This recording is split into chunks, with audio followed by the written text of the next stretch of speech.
Bini. Yeah. Oh, thank Wow. you. Bagay Parang sa'yo. mali yun.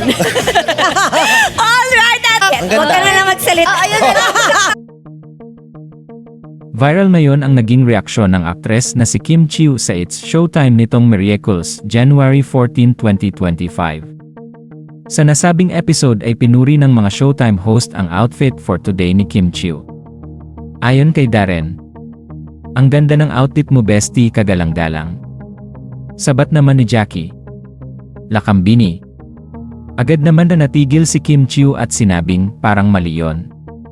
Tawang-tawa naman ang mga Showtime host at may pagtulak pa si Darren kay Kim na para bang alam na alam kung bakit naging ganon ang reaksyon ng aktres. Matatandaan kasi na Lakambini ang totoong pangalan ng ate ni Kim na si Lakam.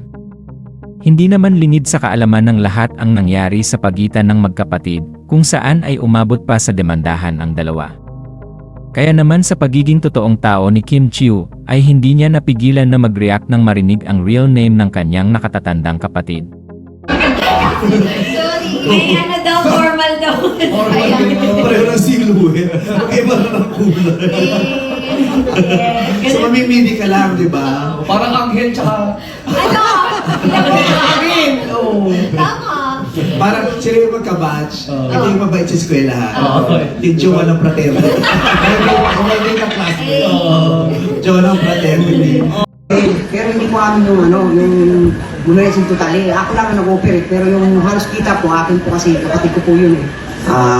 Malakas naman. Hindi po.